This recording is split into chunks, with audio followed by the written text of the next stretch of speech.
Hey, how is everybody on this fine, spectacular day? Mitch Evans here, and we are on the hill, and we are going to be talking about a lot of exciting things today on this show. Haley, how exciting are they?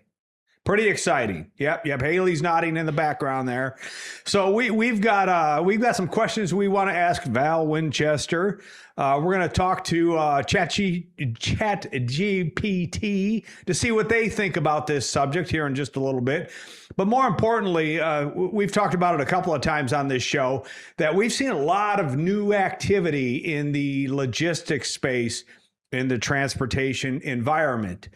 And we've got Paul, our director of capacity procurement, coming on the show today. So we're going to ask Paul a lot of questions. He's been in this business for a long time. He's watched a lot of these things change over time.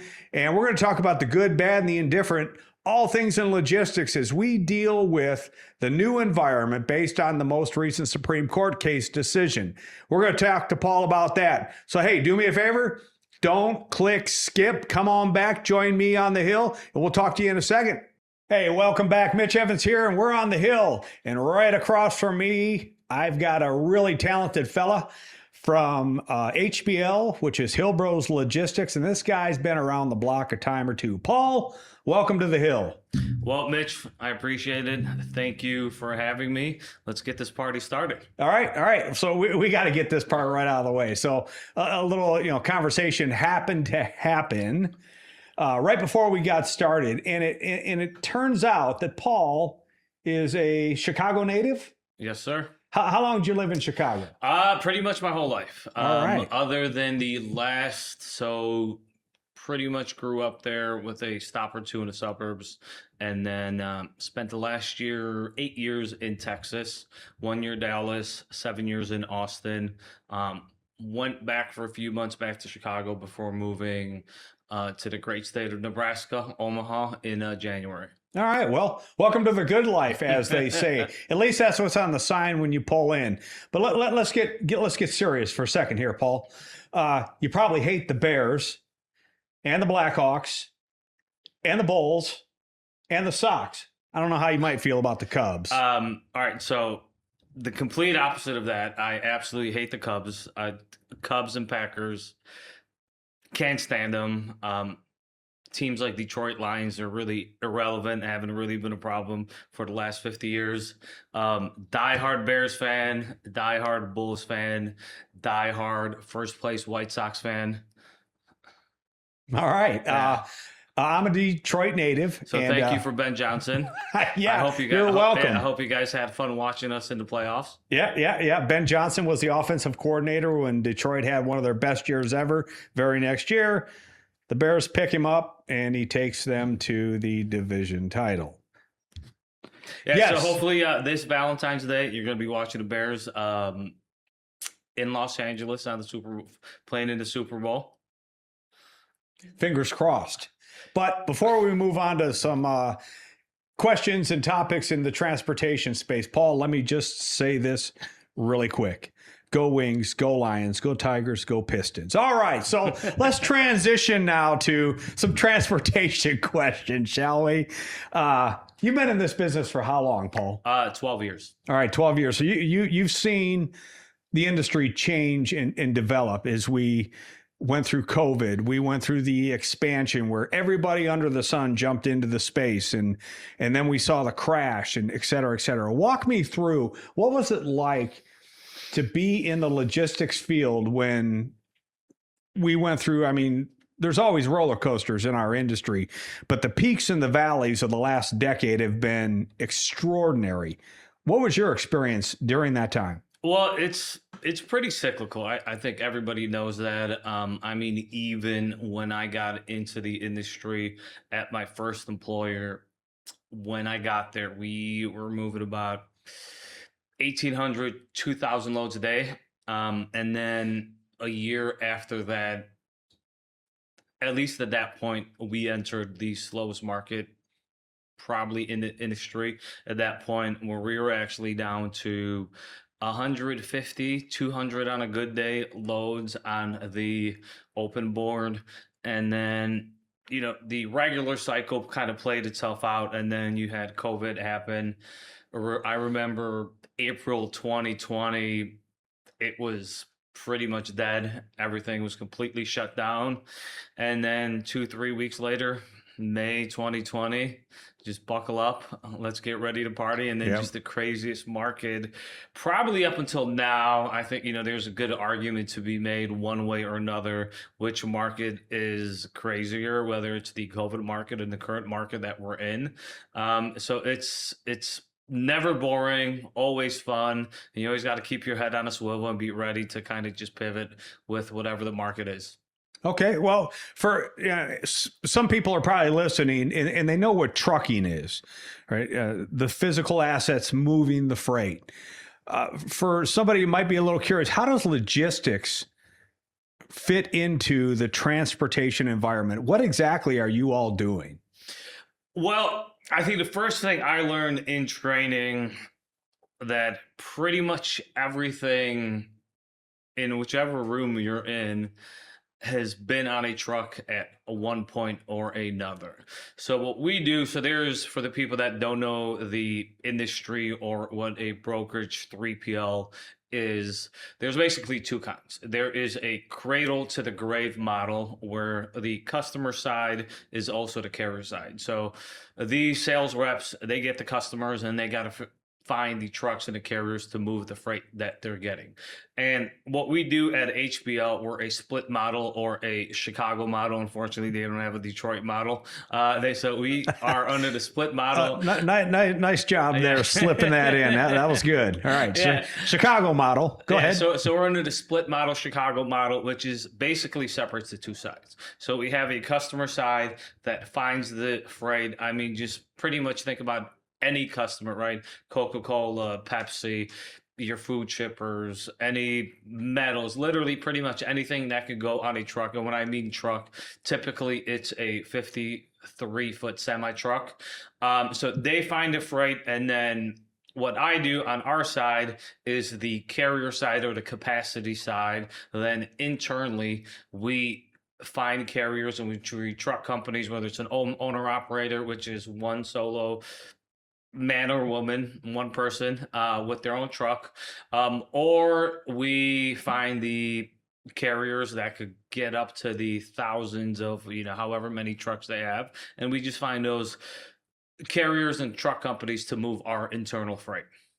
Okay. Customer side, capacity side. And if I heard correctly, have you spent your whole career on the capacity side of Yes. the Yes. equation? Okay. Let's talk about that, because there's certainly been some changes in the industry over just the last month. What was capacity trying to find a carrier to move your freight a decade ago to what's going on right now? And then I'll ask my follow-up question to the impacts of what's going on right now. So how has that changed in the last 10 years? I think overall it's pretty much the same equation. It might just get a little bit more complicated. At the end of the day, it just really don't have to overthink it, right? It's supply and demand. The rate, the market goes up and down based on capacity and what the supply is. That's why when I was talking about earlier during the COVID market, everything was closed. There was not a lot of demand because there's not a lot of stuff shipping. And then the reason that market changed so quickly in May is because it went from nothing shipping to literally everything shipping, and then there being backlogs. Even let's say in Los Angeles or Long Beach, California, where they have the port, they probably had anywhere from 150 to 200 plus containers outside of Long Beach waiting to get into the port. So that's why that market was so hot for so long, is because even though there was only pretty much a 3 to 4 week break in terms of what's shipping and what's not, that backlog pretty much lasted for a year and a half, if not 2 years. So like I said, it's really, you don't have to overthink it. It's just supply and demand. If there is a lot of trucks, carriers, drivers out there, and there's very little freight or limited number of freight, then obviously the carriers, trucks, and truck drivers that are out there, they're probably going to be willing to move your freight for a lower rate. And then on the flip side, if there is a lot of supply, and then in terms of stuff that's shipping, and not a lot of carriers to ship, pick up, move your stuff, then obviously the market flips, and then it's going to be in the carriers and the truck drivers' favor in terms of rate and options of what they want to do and where they want to go and how much they want to get paid. Right. And that's the market that we're in right now. All right. So what do you think is the driving indicator? So we've watched the markets change, and interesting that you brought up Long Beach and in LA back during COVID. And yeah, all these containers sitting outside the port trying to get in. Remember how many ships were anchored offshore trying to just get into port to get the imports off the boat? I mean, it was God, I think it got up to over 100 ships were once just floating, waiting. Well, yeah, that creates that pent up demand. And then suddenly it just pops and springs forward. But the market we're in today, what I believe is very unique, because to your point, trucking operates like just about everything else in a capitalistic society, is supply and demand driven. You get too much of one, too much of the other. We teeter-totter back and forth.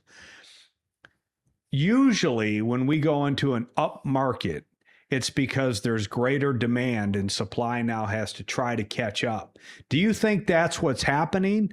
Or is this a different type of correction where we're going into better rates because supply, carrier capacity has been removed from the equation?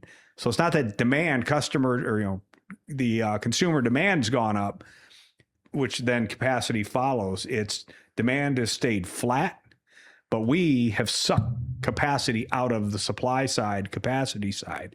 Has that been your experience in the logistics world? Yeah, I think it's the latter. To your point, without getting political, it just with all the stuff that is going on currently with the current administration and removing capacity from the market, whether it is non-English speaking drivers, the domicile carriers, stuff like that.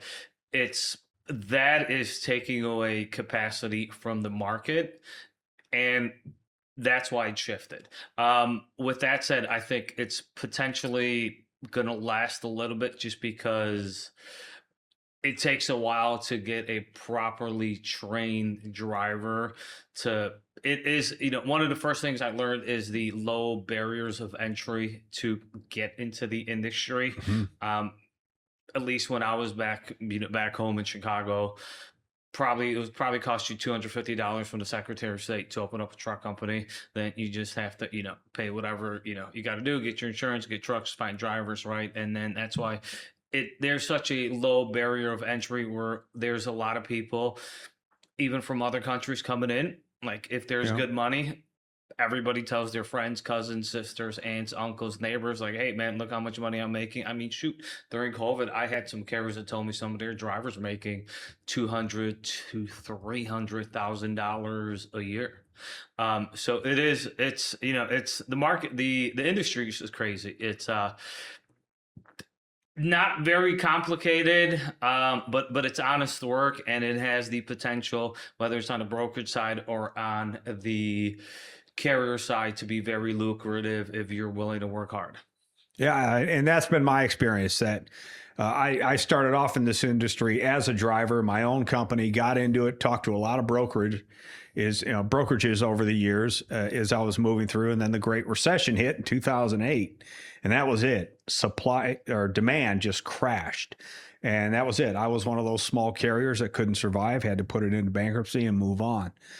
And I think it's interesting that this one, and you're right, we don't want to get political here. It doesn't matter, but the events of what's going on in our country right now have pulled capacity out. But there's another thing that I want you to speak to that I think is going to have a bigger impact than the non-domiciled, non-English speaking, and that's the Montgomery decision in a unanimous decision by the Supreme Court that brokerages now can be examined through the same lens as a carrier based on, even though you're not hiring them. Whereas a carrier, right, we could be sued if there's a dangerous fatality or, any injury related crash that we didn't hire and train properly. Well, that same type of standard now applies to a logistics company when you go out there and search for a carrier to move your freight. What changes have you seen there? I think that goes back to the capacity thing. I don't know the exact numbers, but I know there is a great deal of carriers that do not even have a safety rating with the Department of Transportation.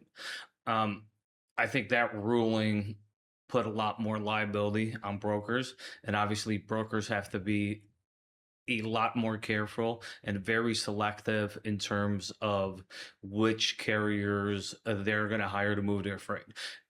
The craziest part, even to me to this day, right? I've been doing this for 12 years. It's on our side, the carrier side, the capacity side. We could literally talk to a complete stranger who we have not spoken with ever. If their insurance, safety, compliance, everything checks out, within 2, 3, 4, 5 minutes, we could have this complete stranger who, once again, we've never spoken with, send another complete stranger, their driver, pick up our freight, take it from point A to point B. They have $100,000 worth of cargo on their truck, and it's just one of those, hey, trust me, bro, right? We'll pay you, thank you, send the bills. All right, God bless, good luck, let's start doing more of this. So that has really changed the way, like I said, brokers have to operate, and it once again takes a lot of capacity, because these carriers and truck companies that may not have had the best safety ratings are probably not going to be in business for long. Especially if they want to move freight from the larger brokers, because all it takes is one. I mean, it could not even be your fault.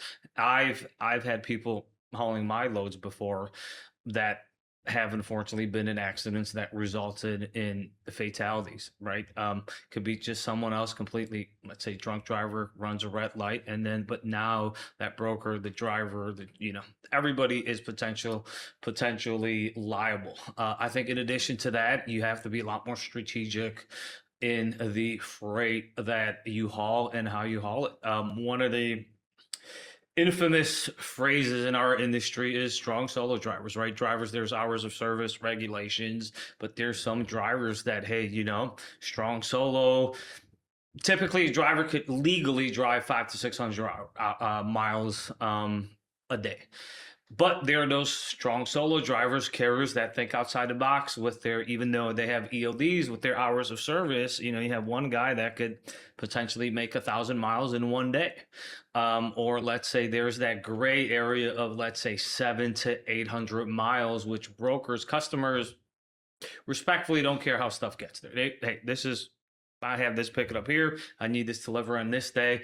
If it's one of those gray areas, 700 to 800 mile runs, that typically a lot of times actually goes on a solo driver, because a carrier believes they have a strong driver, they could make it in one day, but mathematically with hours of service, that's impossible. So now I think brokers have to kind of look at it from a different perspective.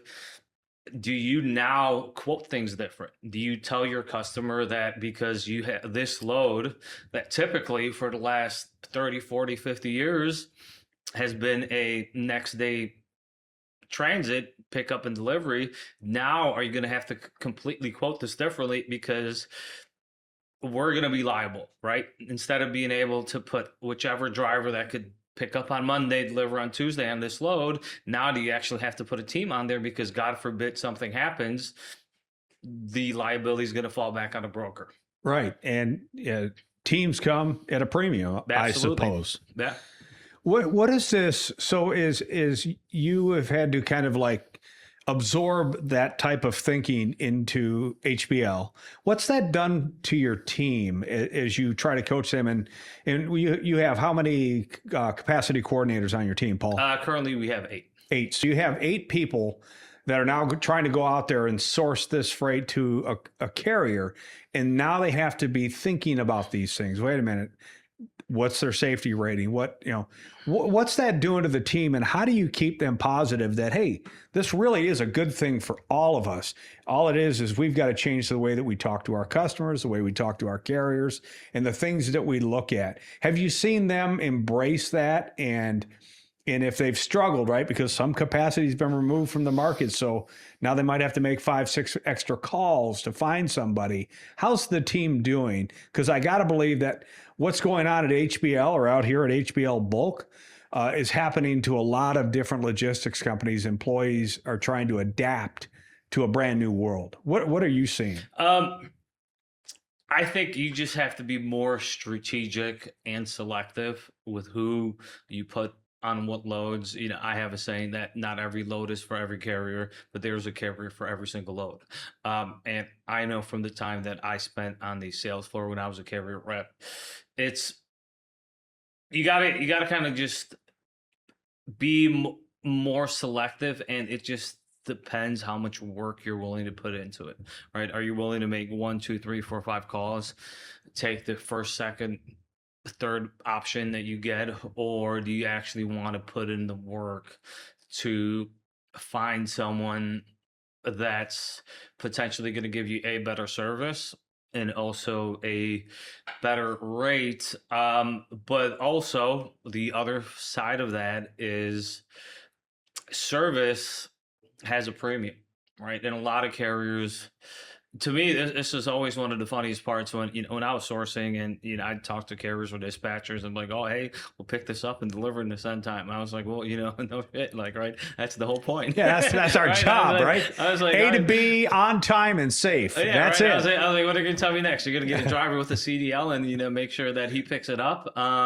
So it just, I think it's just from a rep's perspective, it's probably going to take a little bit more work, maybe even a lot more work. But then again, this is why we're in transportation and logistics, right? I've always, when I was a kid, everybody's, oh, you should be a lawyer, you should do this, that, whatever. Just to me, that was like, oh man, now I got to go to school for 6 years and do all this writing, all this paperwork, right? And the funny thing is, I actually have a degree in finance. I was in school. After I graduated, I was taking CFA classes. And I was thinking to myself, like, do I really want to do spreadsheets for the rest of my life? I was really good at math. The math to me was probably the easiest subject in the world.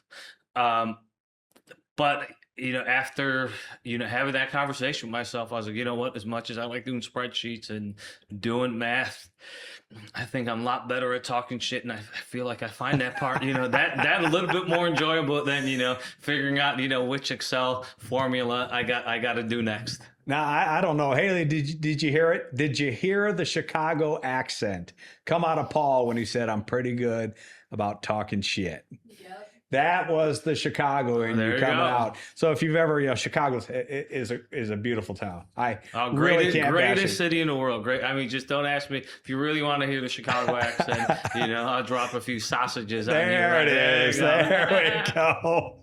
So, Paul, I mean, 12 years. So let's just hypothetically say you're halfway through your career, and maybe only a third. I guess it depends on how long you want to work, but you got some time invested in it. As you look out over the horizon, how do you see the industry changing? And then certainly, how is technology going to accelerate that change?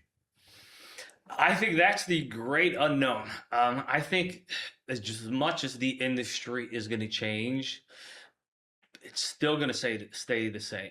I am very old school. To me, whether it was at any of my previous stops or currently at HBL, I think it's always going to be a service and a people-driven industry. And every single successful rep that I've ever seen, whether it's on the customer side or on the carrier or capacity side, one of the reasons that they've been successful, and I would say the biggest reason that they've been successful, is they know how to work with people, right? It just don't overthink it. Just like anything else, if you go to a store and someone is not a pleasant person to talk to, or you could see that they're really, don't want you to be there, even though it's their job because they're a salesperson, right? You're probably not going to, want to buy whatever they're doing, they're selling. Um, so I think the people that are always going to be successful, it's the old school service and people driven individuals. Talking to people, everybody wants to work with people they enjoy working with. So if you have people skills, you're going to be very successful. Going back to the technology part, I think that's the part that's potentially scary to a lot of people. But I'm not looking at that way. To me, I believe it's going to allow people to be more efficient, and I feel like that is something that everybody has to embrace. And the quicker you embrace and you adapt to the new environment and the new technology that's coming into the industry, the quicker you're going to be able to pivot and the more successful that you are going to be. Because I feel like ultimately, at the end of the day, all that's going to do, whether it's from a carrier side or a brokerage side, customer side, or the carrier capacity side, I think that's just going to allow people to be more efficient, and it's going to allow the salespeople to sell, because you're always going to have that people aspect. It's just now some of the extra stuff that maybe reps, people in this industry may not necessarily want to do, whether it's order entry, entering capacity, matches, offers, stuff like that. I think that's going to get a lot more automated. And then the salespeople are actually going to be allowed to build those relationships, and the people that are the best at that and do that better than their counterparts are going to be a lot more successful, and they're going to prosper even more. All right. So you don't see AI technology being a huge threat to your industry because of the people aspect and the relationship side of the business. I think it's potentially. I mean, like, look at the big giant, right? The company that starts with the letter C. They laid off a lot of salespeople. I don't know exact numbers, but I feel like I saw somewhere 70-80% of the freight that they have doesn't even touch a person anymore. So I think that's the scary part. It's that some of the larger brokers are probably going to be able to adapt to technology a lot quicker. But I feel like at the end of the day, no one knows whether or not that's going to be successful, right? Because I mean, what the crazy part where people don't understand, it's just like moving a freight, selling it, finding carriers, right? That's probably the smallest part of the equation. The biggest part of the equation in our industry is actually problem solving. And I don't think, regardless of how advanced AI technology gets, you're never going to have a computer, AI agent, whoever it is, that's actually going to be able to problem solve. And that's where the good brokers and the good brokerages stand out. It's, are you going to be available at 7, 8, 9 p.m., Sunday, 2 p.m. when you're out somewhere, right? Are you actually going to be able to answer an email, take a phone call? A carrier falls off, are you going to be able to troubleshoot, find another carrier? If someone has a breakdown, are you going to be able to, recover the load? I think just like I said, the smallest part is actually finding people to move the freight, but a good 60-70% part of what we do is actually problem solving. And I don't have any idea of, how much AI or technology is going to do. I think it's going to be, once again, that part is always going to be up to the people.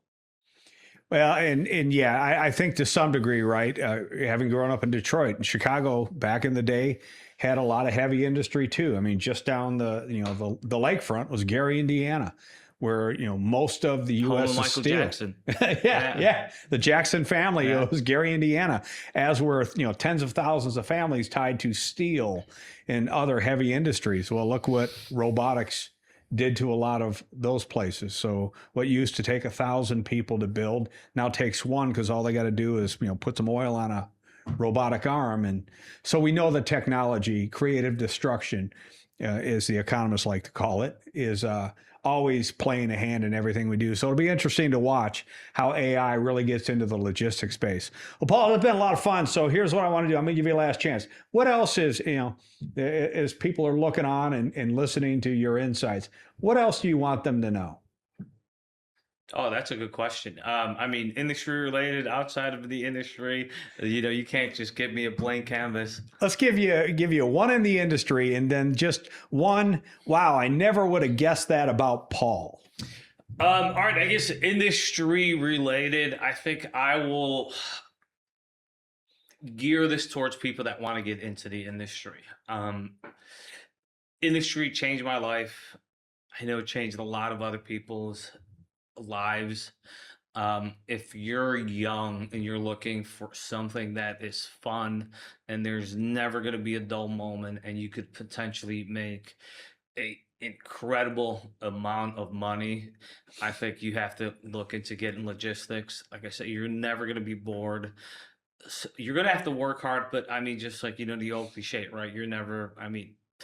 Anything that's good in life, you're going to have to work for it, right? So I think if you're willing to work hard and you want to get into a industry you're going to meet a lot of incredible people and have a lot of fun doing it while making potentially a lot of money, logistics is the place to be.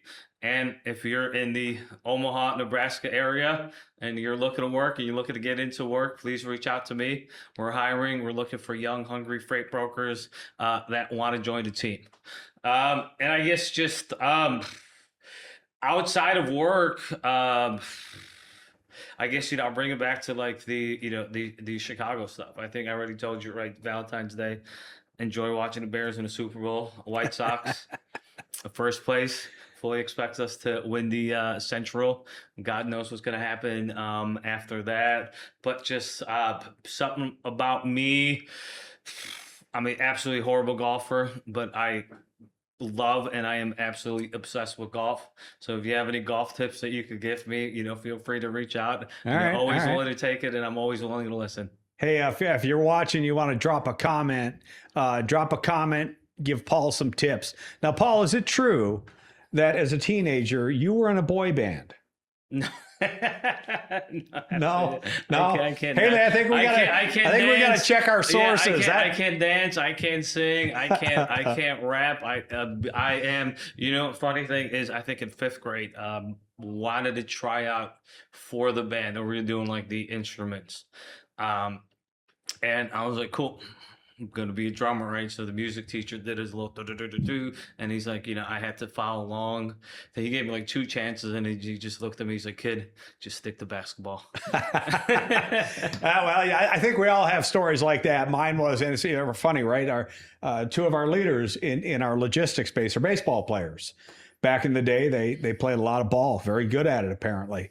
And my career ended when I was like JV, because a kid from another school threw a curveball, and that was it. I could not figure out a curveball. I was always bailing out, and then sure enough, that son of a gun thing would break, and I'd strike out. So, I did baseball for 1 year as a kid, and I don't think I've ever been worse at anything in my life. I think they wanted to have me play left out, but I think legally I had to participate on the team some way or another. So they typically just put me in like left field, and for the life of me, and I mean, I really tried hard. I couldn't judge a fly ball to save my life.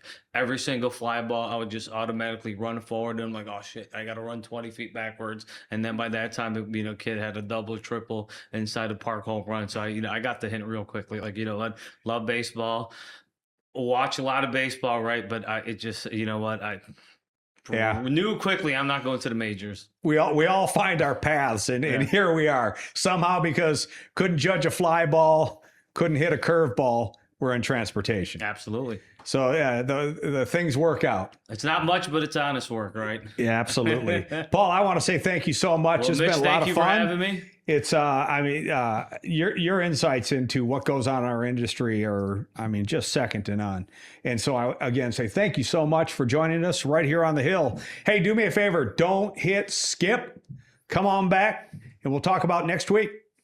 Hey, welcome back. And I want to thank Paul for joining us on the Hill today and really sharing a lot of great insight into logistics. It's not an easy place to work, but it can be absolutely rewarding if done right. Paul and the HBL team are doing it right. Hey, we're going to have a little bit of fun with Valentine Winchester right now. So let's see if we can't wake up our good friend from across the pond. Val, Mitch Evans here, and you're on the Hill. We're live, my friend. Hey, can you say hello to our audience and let them know that you're here?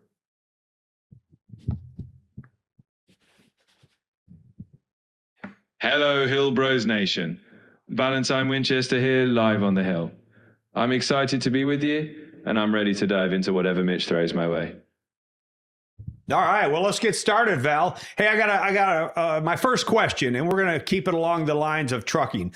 I'm a brand new driver with a little bit of experience, and I'm looking for a new opportunity. What are the top 5 things that I should look for to find a great trucking job?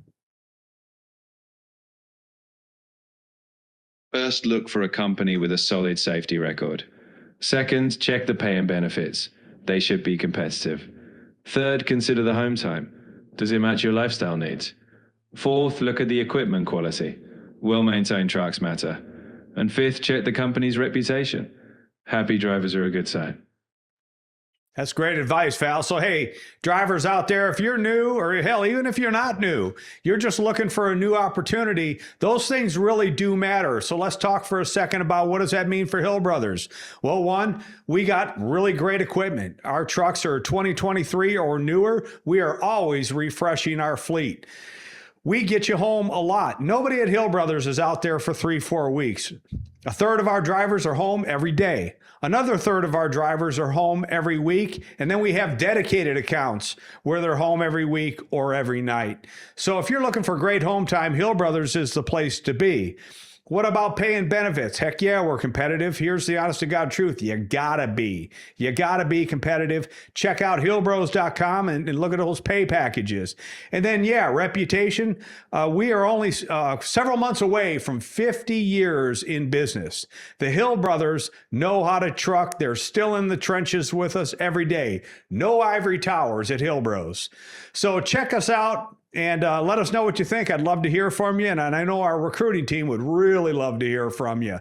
Hey, Val, do you got time for one more question? Absolutely, Dr. Evans. I've always got time for one more. Fire away whenever you're ready. All right, so here's my question. I was really a child of the 80s, but I was a young adult in the 90s. So what I want to know about the 1990s, what were the top 5 funniest movies from that decade? The 90s had some real comedy gems. First, Dumb and Dumber had everyone laughing. Mrs. Doubtfire blended humor with heart. The Big Lebowski became a cult favorite. Austin Powers brought Sky spoofs. And Groundhog Day is classic, endlessly funny. The 90s had it all. Well, I mean, it certainly did, Val. And it's a decade that I think a lot of people really cherish.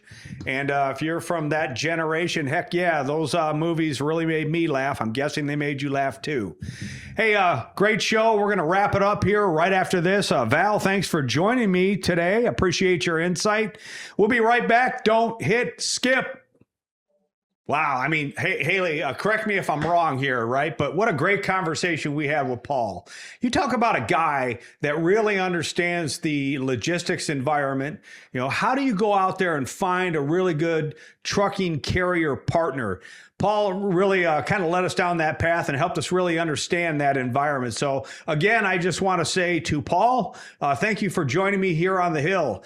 And it's always fun to talk to Val Winchester and get his opinions on things in the industry. So we'll keep talking to Valentine over the coming weeks. And do me a favor, leave your comments below and let us know, what would you like us to ask Val? I definitely want to start getting some of your input, and we'll see what he thinks of your questions. Hey, great show. Thank you for joining me, and we'll see you next time right here on the Hill. I'm Mitch Evans. Have a great day.